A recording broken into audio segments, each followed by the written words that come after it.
Hello, Jordan Chariton live. Status Coup. It is Tuesday, June 20th in the year 2023, right here in the United Corporations of America. Boy, busy day. Been burning the oil, burning the midnight oil, working on an investigative story that, fingers crossed, we'll be releasing tomorrow. It is pretty big, I would say, on the topic of East Palestine. And yeah, it might shake some things up. So stay tuned for that. I've been working on that all day and I'm not finished, but obviously wanted to come live. Also hoping to have a interesting interview after this live stream that would be recorded. So looking forward to announcing that. So good things. And we have released all of the interviews that I did last week on the ground with supporters of Donald Trump. And boy, were they spirited. So definitely check out those videos, give them a like, share them, all that stuff. So we can get it out to more people. Smash the like button. I'll be joined in a minute or two by Peter Hager from Generational Change. And we have quite the show for you. But smash that like button, share this live stream so we can get it out to more people. Super chats, as always, very appreciated. And yeah, we'll push membership in a little bit. So Hunter Biden indicted, which is, a lot of these Trump supporters that I was out with, they didn't want to talk about the indictment against President Trump. Well, former President Trump, because what about Hunter? What about, and yes, thank you to Kyle Kalinske, who covered our Trump supporter interviews. That was really cool of him and definitely got some new subscribers because of his coverage. So thank you. So Hunter Biden was indicted. It seems that he is getting preferential treatment based on the charges, which I'm not surprised by. He got indicted over gun charges as well as misdemeanor tax charges for not paying his taxes. Interesting, because I don't think if I didn't pay my millions of dollars in taxes for years, I'd get hit with a misdemeanor. But yeah, Hunter was charged and looks like he's going to get a slap on the wrist. I find it interesting for what was not charged, because we have been hearing plenty about the Biden crime family. If you watch Fox News and other right-wing media, but there was no charges related to kickbacks to the big guy, President Biden, which we've been hearing about for years from Fox News and others. A whistleblower had come out and released text messages about the big guy getting 10%, and the right wing was pushing that. Big guy was Joe Biden, but there were no charges related to any kickbacks or extortion or anything like that. So that will not end the right wing and Fox News claims that there is a wider scandal here.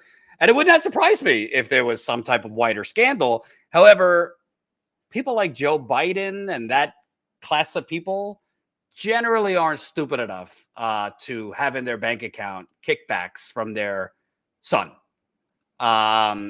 So, yeah, no charges related to that. But let's look, Colin, let's play the first CNN clip that just gives the meat and potatoes on the charges.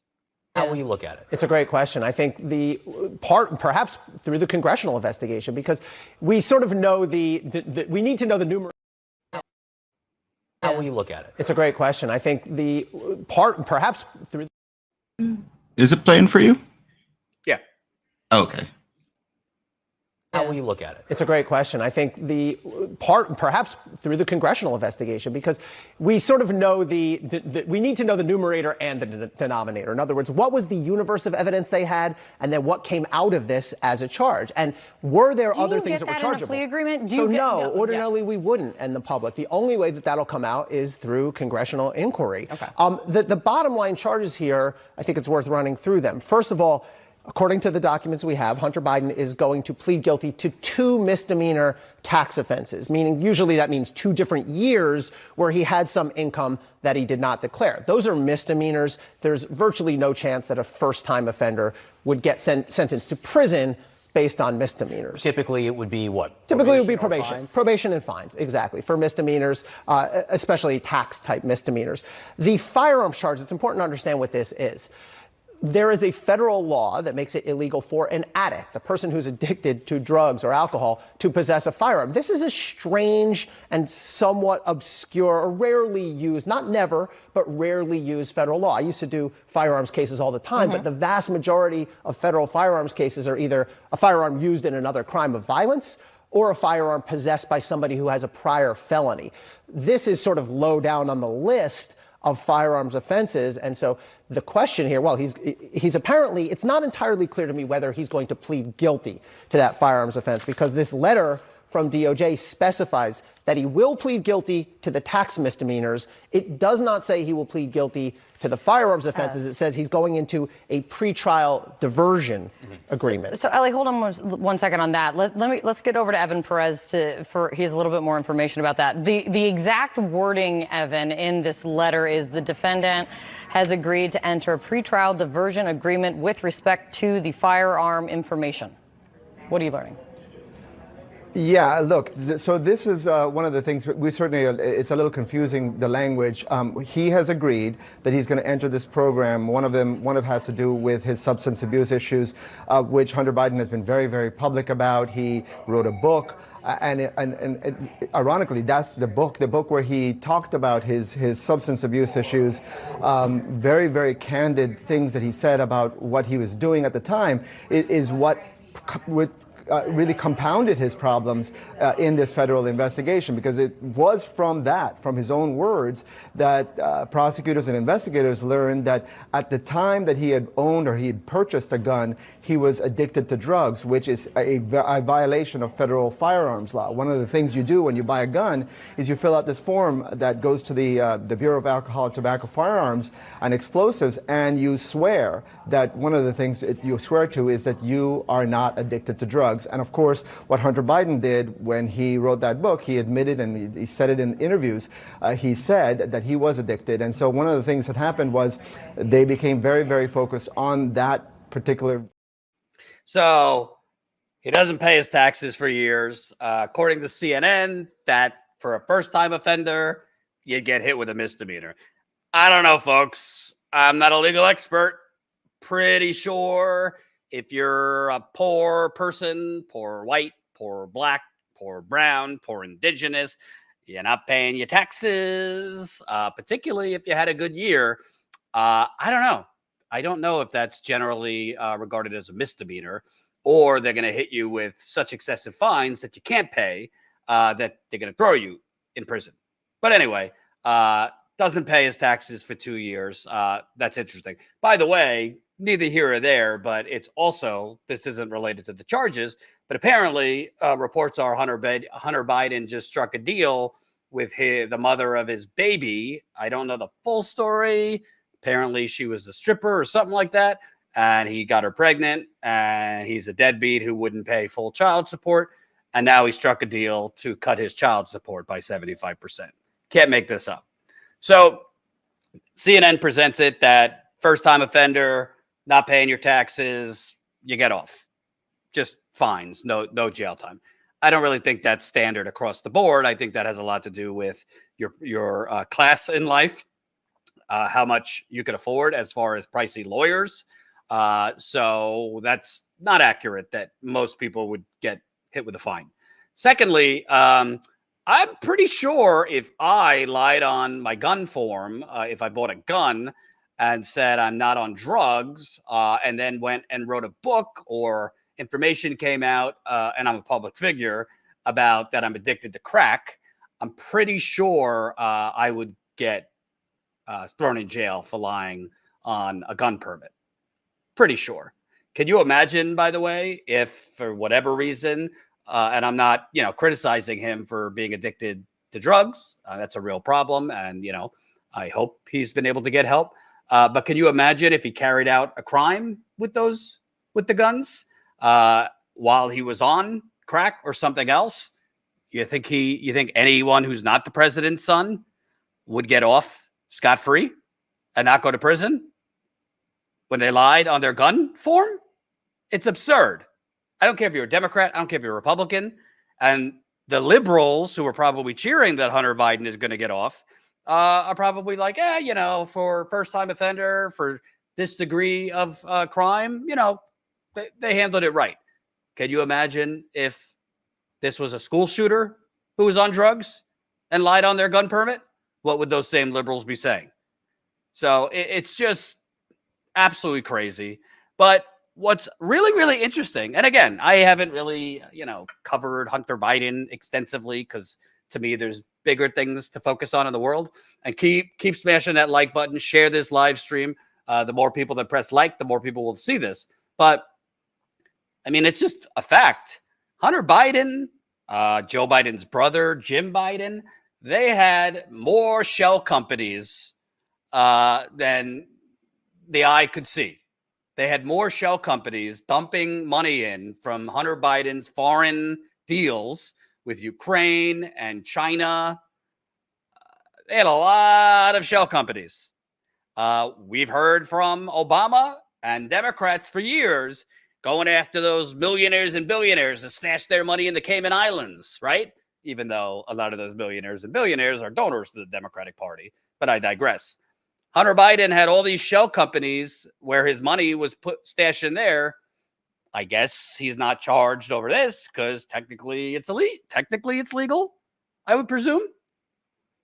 But again, whether you are on the left, on the right, kind of agnostic, none of us, not you, not I, would get off scot-free if we didn't pay our taxes, if we lied on a gun permit. And I'm pretty sure, and again, we'll see, I'm not really putting a lot of faith in a congressional investigation, which will be highly partisan by the Republicans, but I'm not putting a lot of faith in it. There might be other things that they decided not to charge on that if it was somebody not Joe Biden's son, if it was me or you, probably would have been charged on some of the other things, including his business dealings with foreign countries. But because it's Biden's son, I think he got a slap on the wrist on these two charges and was not charged on other things. But I want to show the difference in the coverage. Colin put together, you have CNN and MSNBC's response to this. Unfortunately, when my computer crashed, it corrupted that file, so I no longer have access to it. We don't have that. Well, what I was going to show you is, non-surprisingly, the reaction was quite different on CNN, MSNBC versus Fox. Fox, understandably, predictably, their heads are exploding. This is Watergate mixed in with Benghazi and all of the right wing's favorites. CNN, MSNBC, more mild-mannered. Particularly MSNBC doesn't seem to care that much. Add a clip of Marjorie Taylor Greene calling for potential impeachment over this. Oh, let's show that. That's fun. Let me grab one moment.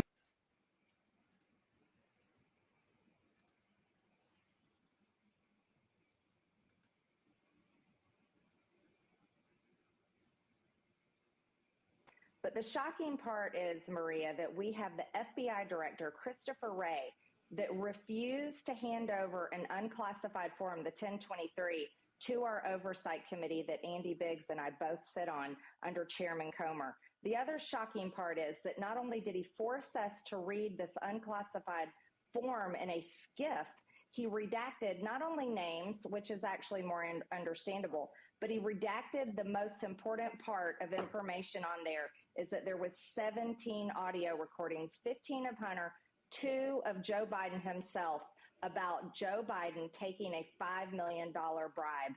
How dare Christopher Wray have the audacity to hide this information for his boss, Joe Biden?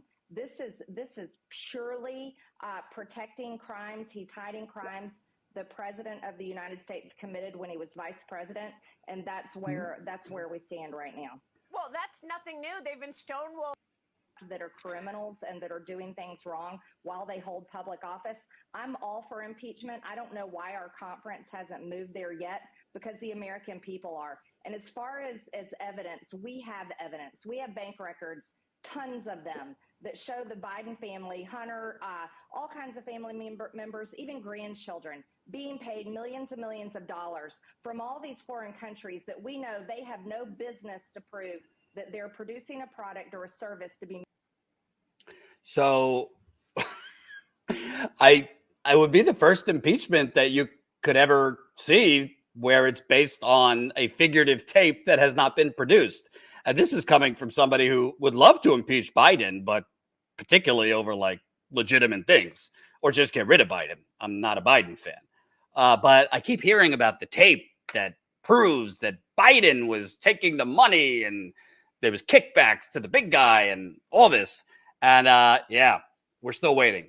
But, you know, the deeper thing is, without getting so extensively into the Hunter Biden thing, we've already established if it was me, if it was you, he would have been charged. I think he probably would have been charged over the gun thing. Taxes probably as well, although it might have been a short-term, 3-month jail sentence for a first-timer. If it was a black person, probably longer. Brown person, you get the deal. But what I think is the bigger thing here is A, what wasn't charged, and B, how this affects our already mass distraction political system, which allows me to bring in Pete Hager from Generational Change, which you should go subscribe to. We'll put the link in the description. So I was just opening it up that Hunter Biden obviously, got a slap on the wrist, would not happen for anyone else. But to me, now we're going to be having investigate the investigators, which is the big right-wing thing. They want to investigate the investigation into Hunter Biden, and there will be big investigative hearings. Maybe they'll come up with some impeachment thing. But I don't particularly think among independent voters that it matters. They're really going to care that much about Hunter Biden.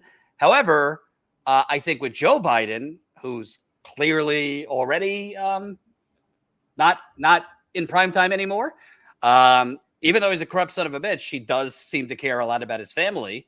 And as this is drudged up more, I don't know. There might be a possibility if more stuff comes out about Hunter Biden, if the Republicans go to town with investigations, possibly an impeachment, it might affect Biden. I don't know about Biden's support among Democratic voters, but it might affect his willingness to want to run again. I think the reason he's running right now is because the Democratic Party does not think Kamala Harris has a chance in hell. And they're basically lacing Joe Biden up with whatever drugs they need to get through to November 2024. So I think it might affect Biden's desire to run. And B, I think potentially there might be more shown in not just through the Republican investigation, which I think will obviously be a partisan thing, but hopefully through journalists and this and that, on what other evidence the FBI had gathered that did not lead to charges. Yeah, I think that this could be very well be just like the Trump scenario, where they're going to hit him with something early, like the Stormy Daniels case in New York, and that's more or less the appetizer for what there really was planning to do all along, was just get him on federal charges with the classified documents. And so I do believe that with Hunter, for anybody who's paying attention, and most people don't even know this is going on, they really hit, through this under the cover of night.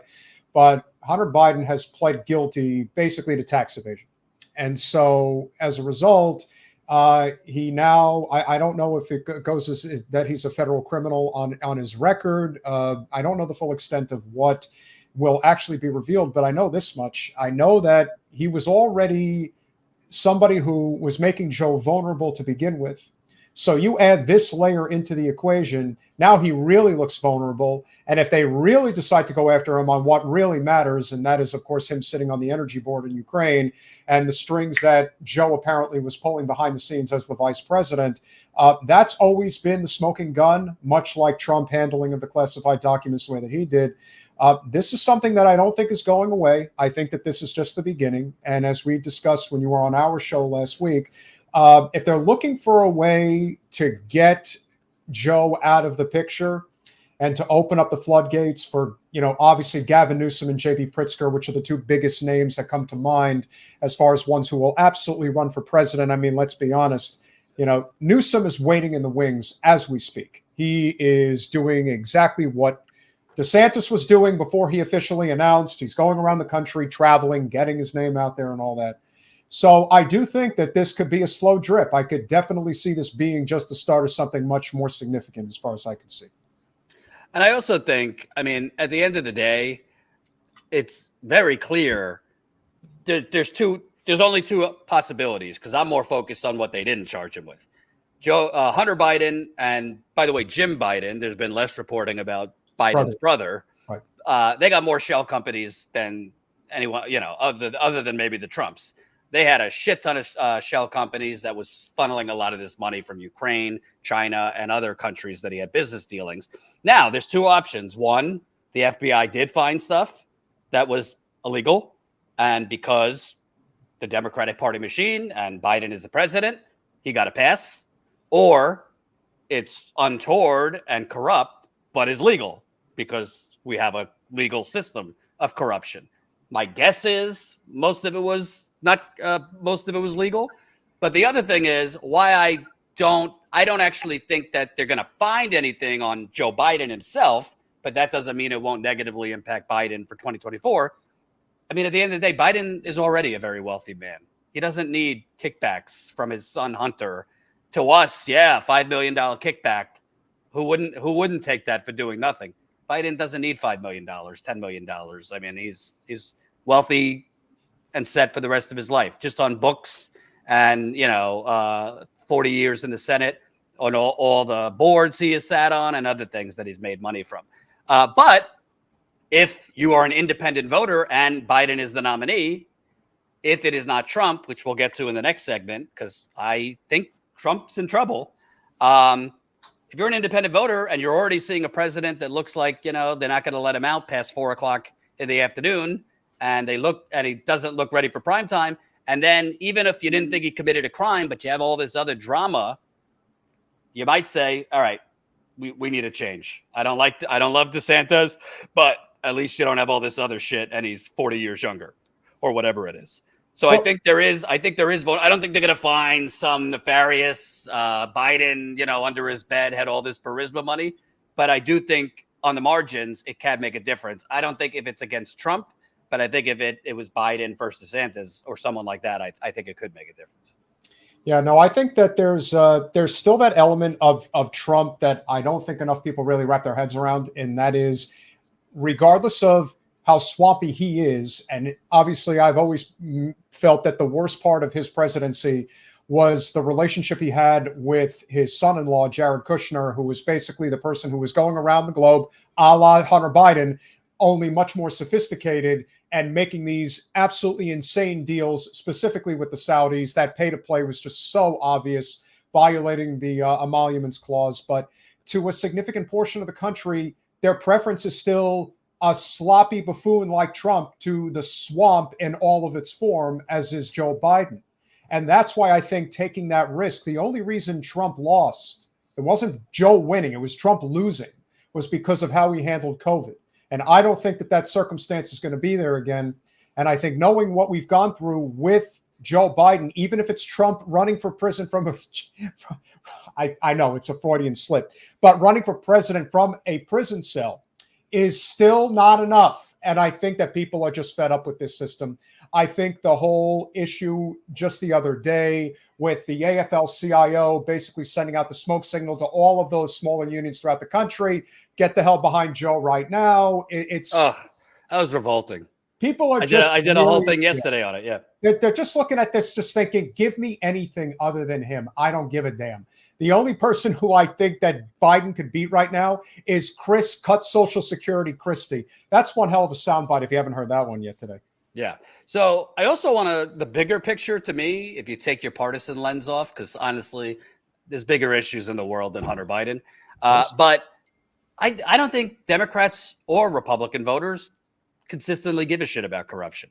Because on one end, you have these Republicans who are freaking out right now because of the Biden crime family and Hunter Biden and the kickbacks. They didn't give a flying fuck that Ivanka Trump, Jared Kushner were like raking millions, and in Jared Kushner's case, $2 billion from Saudi Arabia, basically in the White House. Not to mention Trump, when he was president, the Trump Hotel in Washington, D.C. was basically selling access to lobbyists and foreign lobbyists to enrich that hotel. That's totally not true. I just had the best hotel in D.C. and they all wanted to stay there. That's all it was. So none of them give a shit about the Republican supporters. No, they don't give a shit about corruption. They care about it when it's on the other side, when it's the side that they don't like.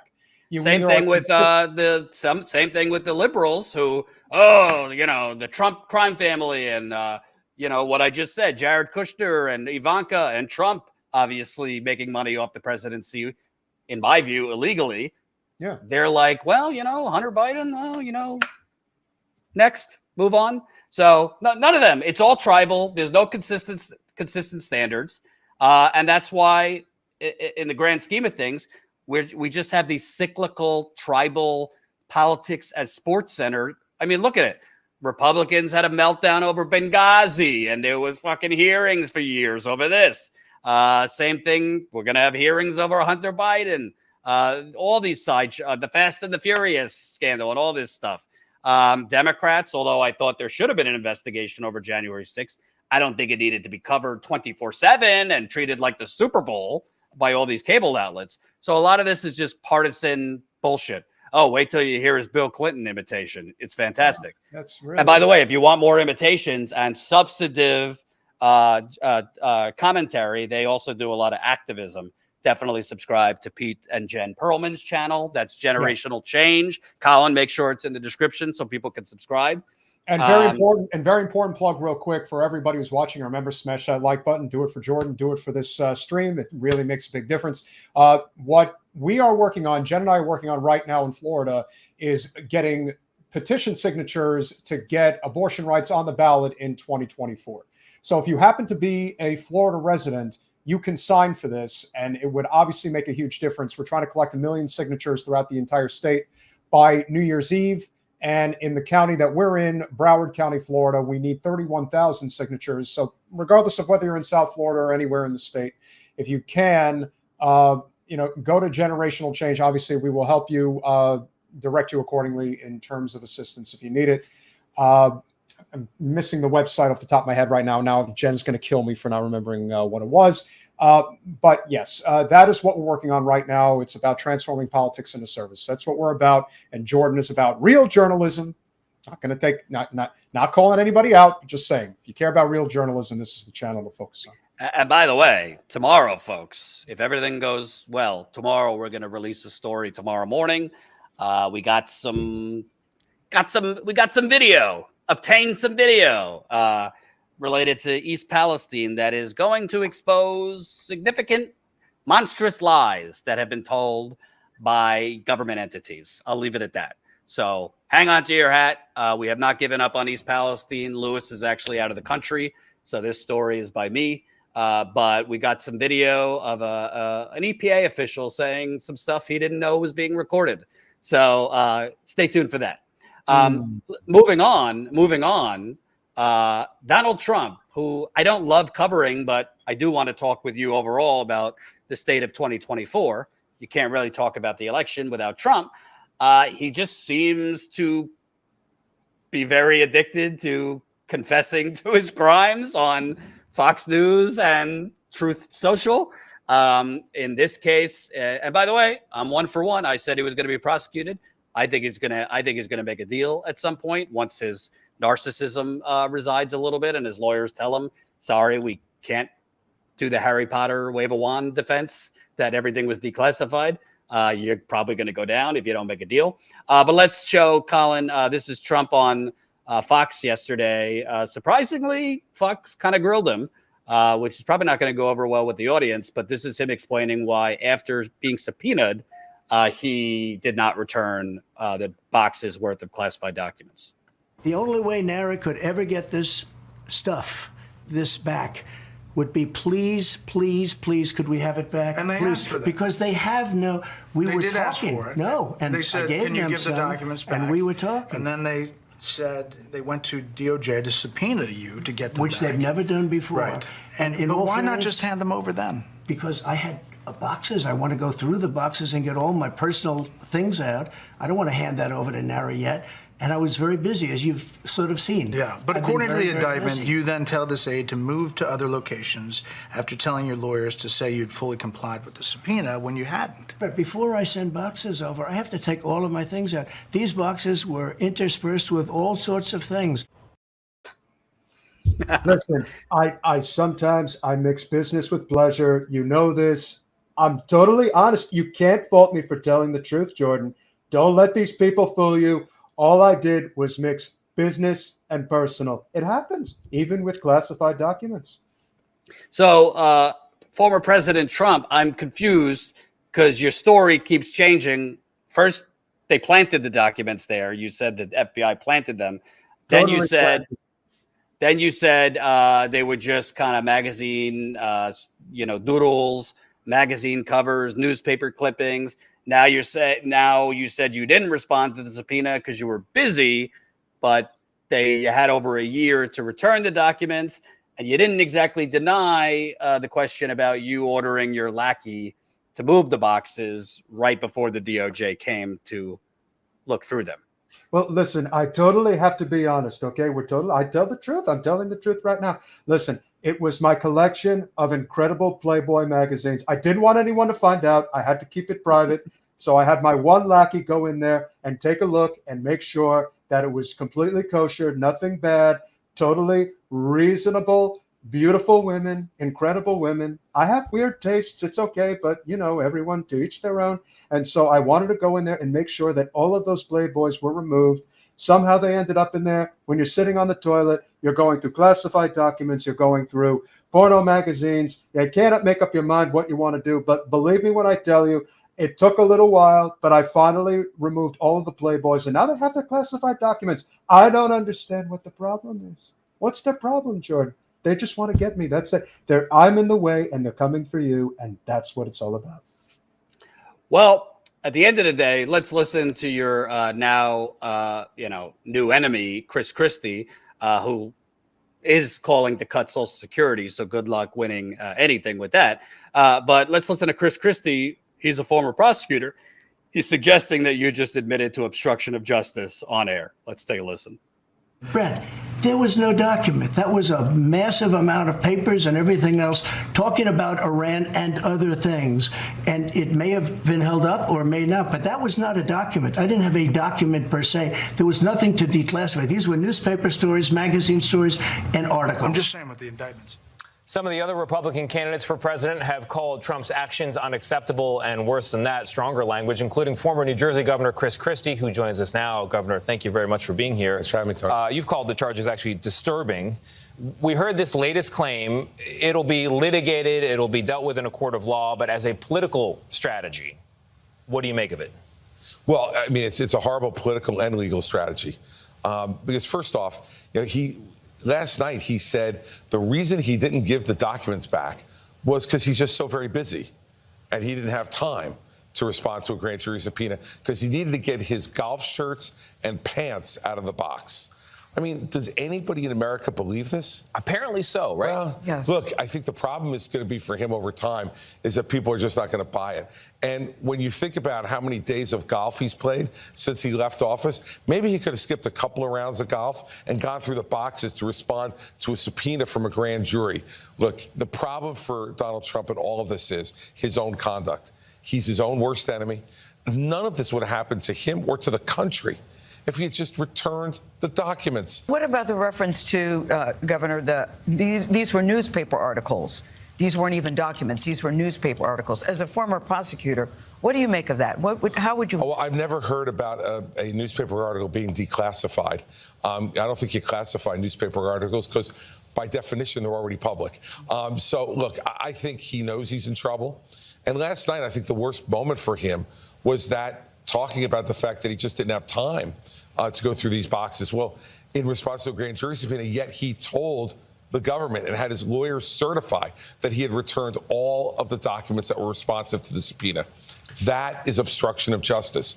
And it appears to me last night, as a former prosecutor, that he admitted obstruction of justice on the air last.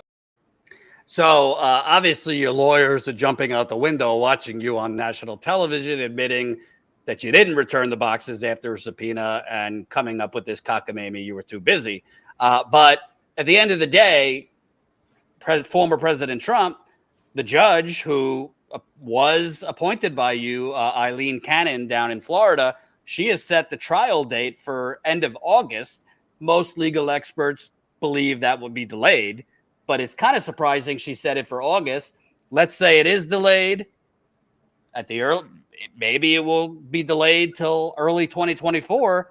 That means that we might have a trial before the general election, which to me means you're probably going to want to enter a plea and make some kind of deal. You know, you are the art of the deal, because you don't want to go to prison, which it looks like you would be convicted based on your changing stories and all the rest. I enter a plea of ignorance. Ignorance. I totally didn't know that one hand couldn't wash the other. And let's be honest, do we really need to hear from Chris Bag of Donuts Christie? I'm really getting tired of that total ingrate turncoat slobby of a man. The only reason he's complaining so much is because I don't invite him to Bedminster to golf. And did you know he lives very close by in West Orange? Did you know that? He tries to get into my club. I don't let him in. And that's why he's on TV talking so much crap about me. He's not going anywhere. He's polling in the negative numbers. Have you seen that, Jordan? Have you seen the polls? My polls are incredible. His polls are below the toilet. He's literally in the ground. I don't need to hear from somebody who doesn't understand anything about how to win elections anymore. Total waste of time. Let's get back to the truth here. I admitted that I made my mistakes. I know they're going to come after me with everything they've got. But believe me when I tell you, we will make a big, beautiful deal, an understanding deal. And even if I have to run from a courtyard, so be it. We're still going to make America great again in 24. No one's going to get in our way. Believe now, me. I want to ask Peter Hager if you could get him out. It does seem to me, and thank you. We'll get to a Bill Clinton impersonation if we can. It does seem to me, I don't think it's going to last, but initially, I mean, if you have this, Colin, his poll numbers post-indictment has gone down a little bit. Trump dropped 6 points in the poll published Tuesday. In the previous CNN poll, he had 53% support among Republican voters. Now it's 47%. He's still clobbering DeSantis, who's at 26%. So that's still over a 20-point 20-point lead. But none of his opponents, other than Christie, who's going nowhere, none of his opponents will really go after him. I've never seen where a candidate is indicted twice in the span of 2 months and his opponents won't go after him. I know why DeSantis isn't going after him. But to me, listen, I don't want to get into a lot of political prognostication, but on the calendar, it seems that the trial is going to start before the general election. It might start before the primary is over. Yeah. It does not seem to me this is going to be the trial of the century-long trial, because it's pretty black and white what went on here. And unless they get a closet Trumper that sneaks through jury selection, who's going to say not guilty if he shoots someone on Fifth Avenue, legally, I mean, he's committed multiple crimes. How do you think this plays out? I don't particularly think Trump's base is going to abandon him. However, I think Trump, all of this is, fun and games until he's actually looking at prison time. And I think he could enter. I think even if he makes a deal, he would still have to see some prison time. My guess is maybe a few months and then house arrest. But I think there's a real chance he might enter a plea, which then by default, I think gives it to DeSantis. Yeah, I think it's going to be, first of all, the only reason why any of the other candidates are not trashing Trump in any way is because they're just waiting for the legal process to play itself out. They don't want to take a chance with his base of voters and come off looking like a pile-on situation, which is obviously what Christie's doing. But Christie's doing it for a career. It's no different than, how he ended up, I guess, on ABC or whatever it was with Snuffleupagus, if you will, on his panel. And Snow, to me, this really comes down to what are, the $2,000 an hour lawyers going to ultimately do for Trump when he goes to court? And to me, it's pretty obvious what they're going to do. It's the same reason why everyone's griping right now about the fact that the first judge who's sitting in on this trial is an appointed judge by Trump. So during the jury selection process, especially with a dream team like the one that, we'll say OJ had back in the day, what you have to remember is that that's one of the key components of a jury trial.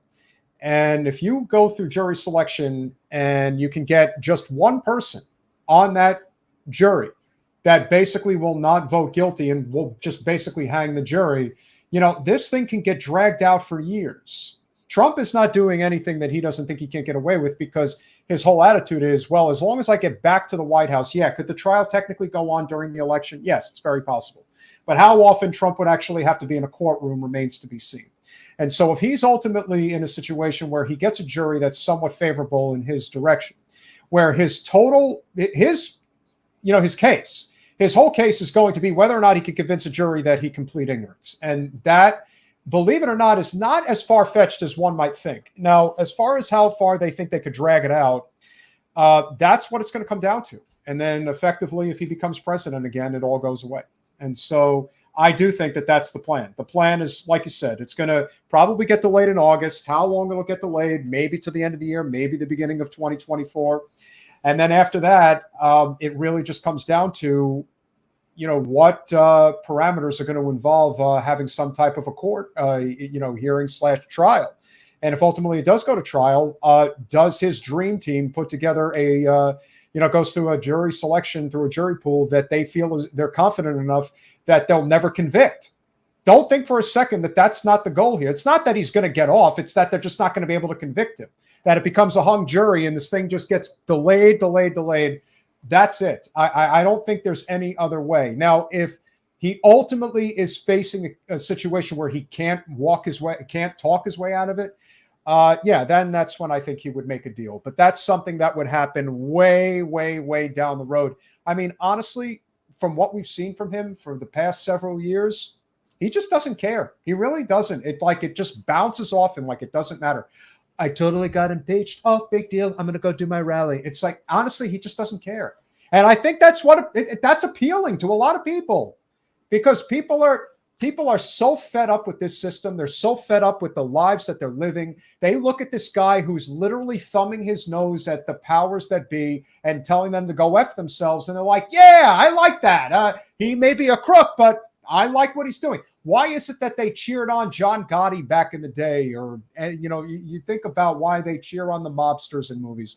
It's because it's not that they're criminals, that they're cheering on the fact that they're criminals. It's that these are considered, the Bush League guys, these guys that are not particularly articulate. They just happen to be at that level, and the people at that level don't want them in the club. No one wants to be around Trump. They just, they've tolerated him for so many years.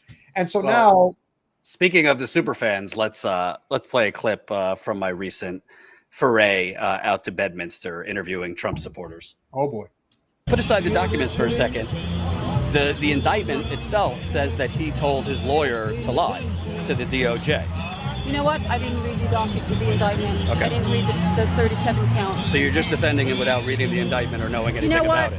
You know what? Yeah. Okay, at least you're being honest. Yeah, I'm being very honest. Yeah. Because you know what? I have followed every single minute detail of Trump's presidency from the beginning to the end, to the travesty of January 6th, okay, to right now. And I'm up to here with the bullshit, okay? I'm so sick. I'm a 70-year-old woman. I'm so sick of the lies and the obfuscation and the infighting.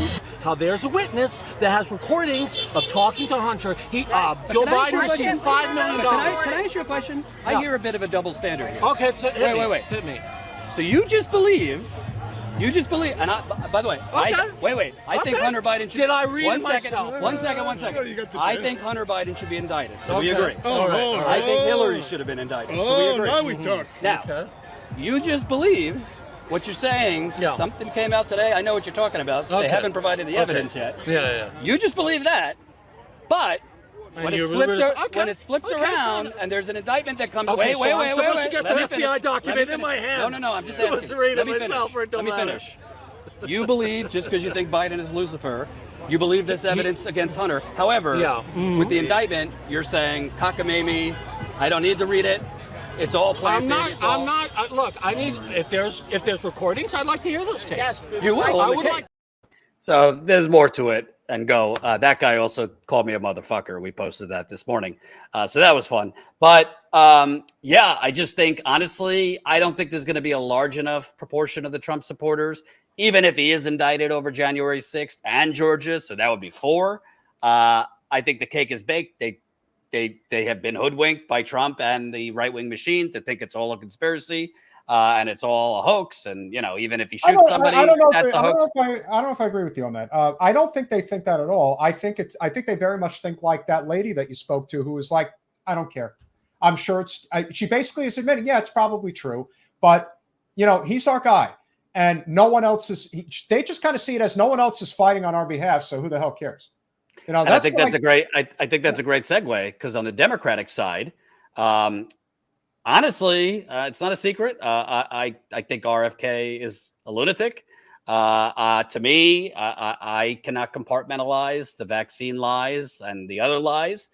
His latest gem, that atrazine in water, is turning kids trans, which, by the way, I spoke with a toxicologist earlier today about that, as well as a University of California, Berkeley researcher who literally did the study on frogs for 20 years. Jen and I talked about this last night. It's like, do you not know that frogs are amphibians and that they actually can change their sex without this happening? It's like, come on. We haven't even gotten to the Wi-Fi causes cancer stuff and all that. Anyway, but I think at the end of the day, this is kind of a reverse Biden 2020. People weren't really supporting Biden over Biden. They were supporting Biden to get rid of Trump. And I think you're seeing RFK is benefiting right now from the anybody but Biden, the growing anybody but Biden wing. The New York Times had a piece, if you could put that up, the headline, why Robert Kennedy's 2024 bid is a headache for Biden. I'm not going to read it, but it does say, he's got between 15 and 20%. He is benefiting off of his name, the Kennedy name. He's obviously younger. Not everyone, not all voters know really a lot about the vaccine stuff, or maybe have heard about it, but don't know the full Monty. One quote from this: "Could Bobby Kennedy catch a spark? Maybe," said Michael Novogratz, a billionaire Democratic donor who supported Biden in 2020, but has pledged not to back any candidate older than 72. He's alienated himself because some of the anti-vax positions, but he's a bright man, articulate, eloquent, connected, has the Kennedy name, and would pull a lot of the Trump voters. That part is true, because in polls, most of his support is among moderates and Republicans. Putting aside the vax stuff, if you're on the left and you're a progressive, I'm torn, because honestly, I'm not in love with Marianne Williamson either. But just on progressive policy, RFK is not a progressive. However, it seems that based on the Kennedy name, based on the environmental work he has done, based on, I think he has a good media strategy. He's just hitting the ground running, going on, obviously Rogan, Fox News, going on as many podcasts and channels as he can. I think then you add in that Biden, because he's tried to rig the primary, has now boxed himself into not being on the ballot in Iowa and New Hampshire, because Iowa and New Hampshire are refusing to budge. They're not going to go after South Carolina. So then you could have the spectacle of RFK or Marianne, or if somebody else jumps in, winning Iowa, winning New Hampshire, and then who knows? I mean, if Biden doesn't perform as strongly in South Carolina, who knows? So I'm not going to lie and say I think there's a chance RFK or Marianne will upset the sitting president. However, I do think Biden is a lot more vulnerable than people think. And I think there's still an opening for somebody else to jump in, either on the progressive side. We should say, I've confirmed that Marianne Williamson has now lost a second campaign manager in a month. I don't know the full story, but this was Rosa Calderon. You don't need to know the story. It doesn't matter. It's Peter. She replaced Peter Dow. Listen, I think she's a nice woman, but call a spade a spade. The campaign right now is not going anywhere. It's not good that you've lost 2 campaign managers in a month. And obviously there's been all that, still getting 10% of the vote. In spite of all of that, is still clipping 10% of the vote. It's amazing. And so, I think. Go ahead. No, finish your thought. I'm sorry. No, I'm just saying. I think at the end of the day, right now, the best thing Marianne Williamson and RFK could do, honestly, is debate. Even if it's on an independent channel, even if it's on something like Rogan or some big platform, because obviously that will get media attention. That will put more shame in the fact that the Democrats have basically canceled a primary and canceled democracy, which they claim to care so much about. I think it would get a lot of eyeballs, particularly if it was on a Breaking Points or a Rogan or maybe a kind of partnership of channels. And I think when people see 2 competent, energetic, articulate candidates, I mean, obviously RFK is the voice issue. I think that contrast, even though Biden will not debate, who knows? It could affect their polls. If I were them or I was in their campaign, I would be negotiating right now for as many debates as possible. Make it a monthly thing right now. And to shame Biden and get that media attention, because the media cannot ignore if a guy 15 to 20% and the woman with 10% are having debates. But my closing thought on it is I think when you add in the Hunter stuff and if RFK starts going up further, I think the DNC might cave and actually hold at least one debate. What's your thoughts? I don't think that's going to happen for a number of reasons, not the least of which is I think Joe is he is the most vulnerable incumbent since Jimmy Carter. There's no question about it. And because of that, they're going to do everything they can to protect him. But what they don't realize is that they have overstepped their bounds so badly from the very beginning, culminated in what just happened the other day with the AFL-CIO basically getting all of these unions to line up behind Joe, including the teachers union. The video that they had Randy Weingarten put out, oh my God, that's who you want being a spokesperson for Joe Biden. So you've got that going. Then you've got the worst one of all, which was the nurses union endorsing Joe, who has been an absolute catastrophe on healthcare and always has been. So you look let's also be clear. There's a difference between these unions endorsing, correct, which is most of them is the leadership of the unions and the rank and file of the unions. I just have to sit around and take it, which is just terrible. I have a good friend who's high up in the Teamsters, and that's a whole loaded conversation for another time. It's unfortunate that this is what it's become, but there's a reason why there's a lot of validity to people on the political right, like some of my closest friends from back home in New Jersey, who are adamant about being anti-union. It's not that they're anti-labor. It's that they're anti-union because of this shit. And they see what the union bosses end up doing. They end up becoming completely engulfed in the Democratic Party establishment. And rather than allowing the rank and file to make a decision, and let's just say for the sake of argument that ultimately they would endorse the incumbent president, which is totally understandable. You're doing this in June of 2023 when the election is in November of 2024. You can't even wait 7-8 months for either the start of the primary or when it's painfully obvious that Joe will be the nominee again and you endorse as the unions would normally do. Doing this right now reeks of desperation. And I think it's only going to hurt his poll numbers even more. But I actually don't agree. I don't think it's perfectly understandable at all. I understand that the Democratic Party has declared they're not having a primary. I understand that the unions and the Democratic Party have a financial relationship, but this is a man that blocked a railroad strike. Yeah. This is the man who preemptively blocked raising the minimum wage with no real reason. They could have put it in that reconciliation deal. They came up with a cockamamie reason, which was the parliamentarian. That would have helped all Americans and union workers, because it takes another thing off the table, which is the wages. Obviously, that doesn't mean unions wouldn't try and get higher wages, but at least you would have that floor. Public option. We could go down the list of things he has failed to deliver. He didn't even pretend to push for the PRO Act, which would be a game changer for organized labor and strengthening unions. So I don't think the unions, I don't think RFK is particularly a better choice. I think Marianne would be, but like you said, A, they didn't have to do it now, and B, they could have at least huffed and puffed and made Biden do something to get their endorsements. What has he done for the AFL-CIO video? I covered it yesterday. They pointed out that he's protecting pensions. Okay, well, he's trying to privatize Medicare. They pointed out that he lowered prescription drug prices. That's in court right now and likely not even past his lowering of prescription drug prices because every pharmaceutical company and their mother is suing over that. So it's just preposterous.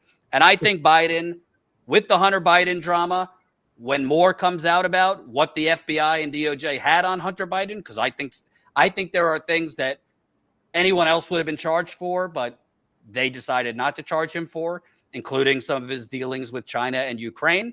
So once that comes out, I think it's going to be drama for Biden, which is going to turn off independents and make an RFK or Marianne more appealing. But on the Marianne end, I'm not a strategist, but I would say she's got to be a lot more forceful because the interviews I've seen her, she's doing what Bernie did. I don't hear anything about Biden being corrupt. I don't hear her going after him on the minimum wage, the public option. The only person I've even heard mention the corruption is Cornel West. And obviously that's a whole other situation. It is. And that's why I think it's going to be very interesting to see how it ultimately unfolds. Keeping in mind, and I say this, and I don't pull any punches whatsoever, I like Cornel West a lot. I wish him nothing but the best until you firmly put your foot down and make no qualms whatsoever that you have nothing to do with Nick Brana and MPP anymore, because evidently that's still going on behind the scenes. Until that is firmly made clear, then whatever he's attempting to do is not going anywhere, because ultimately it will fall apart like so many other things have under, in his purview. But I do think that if he were to run smartly, and I do think going with the Green Party is the best option because you have the ballot access, you have some name ID, you have some local elected officials scattered throughout the country. If he were to run a barn-burning, college campus campaign over the next year and a half, where he is meeting with 18 to 25-year-olds across the board and basically ginning up the Bernie level support, getting the $25 donations from everybody, I do think he could be a force because I think a lot of people are looking for an exit out of the two-party system. There is enough interest in that, but you have to be willing to build that infrastructure. Now, it can't just be centered around one guy running for president. If they're really serious, if they're going to attempt to do something, then they have to make this particular campaign done in conjunction with something significant, like getting ranked choice voting on every ballot that the Green Party is going to be on nationwide. Like, you have to do something because he's not going to win. The best thing that you can hope for with Cornel running for president in the Green Party is that he gets to 5%. Now, I do think that's possible because if Jill Stein can get like 2.5% of the vote, Cornel West, if this is done right, could definitely double that number. So, and I think that there's just enough interest out there. The statistics are bearing it out all the time. Between Trump and Biden, there are percentages in the 30s, for God's sake. This country is ready for a new path. Now, the question becomes, what's going to happen over the course of the primary? Well, I think RFK needs to be put on a debate stage because there are things that he says that I absolutely agree with. And there are things that he says that I absolutely disagree with. And I think that that's something that has to be brought to the surface because while on the one hand, it is great that he talks about canceling student debt, he talks about Julian Assange, he talks about endless war, all of those things are great. He will not support, forget the vaccines, he will not support universal health care. That is a non-starter. There should never be an exception ever again for any presidential candidate, especially one who claims to be in the Democratic Party or on the left. If you don't support universal health care, seriously, get the fuck out. Like, that's got to be it. It's got to be a complete, line. I'm sorry to cut you off, but I do have to go because I'm about to interview Cornel West. It will be recorded, so we'll be posting it, I think, tomorrow. Colin, if you could wrap it up with the super chats and all that, and with Peter, and Peter, pump your channel. But I got to go interview Mr. West, which we hope to post tomorrow. Go ahead. And please give him my best, because I love that man. And so at the end of the day, if you guys like this banter that Jordan and I have back and forth, please go over to Generational Change on YouTube. Make sure that you subscribe. Click the bell. That is very important. We go live Monday and Wednesday evenings at 9 p.m. Eastern Standard Time. We have lots of wonderful guests. We are about transforming politics into service, and we are about making sure that you are supporting candidates who are not bought and paid for by corporate special interests. So we hope you'll tune in. And Jordan, are you kidding? Always welcome and always happy to be here. Awesome. So let me read these couple super chats we got here. First, we got Jeff Anderson with $10 because Humorous asked nicely. Humorous is a constant supporter in the chat and often encourages other people to help support as well. So I assume it's in reference to that. Chris Garrett, another $10. Keeping the super chat request from Humorous going. Who's next? Awesome. Thank you, guys. Tony D. Peter Hager is an A+ guest. Thank you, Tony. I agree. Tony D. $2. Think Hunter Biden is Kendall Roy in real life. Humorous $5. I'm so sad that we've become so poor that we can't no longer even help things we believe in to become bigger and better. There you go. Yeah, it is something that Jordan has mentioned before as well. Of the side effect of what we do with the on-ground stuff we cover and everything is we're covering communities that are inherently poor. So as such, we just can only do small dollar donations if you guys can. And obviously a lot of you guys can't because many of you guys are in situations like a lot of us where it's, that's all for that. Every dollar counts for independent media, and especially those that are covering the stories that really matter. And, it's a very tough road ahead, but don't get suckered into the nonsense. We all tend to fall into that trap. Focus on the issues that really matter, like East Palestine, like Kalamazoo, Michigan. We got a hell of a fight ahead of us. There's no question. And that's why I so thoroughly support this channel and always will. And it's obviously great to always come on and have a good chat. And definitely we'll be happy to come back anytime.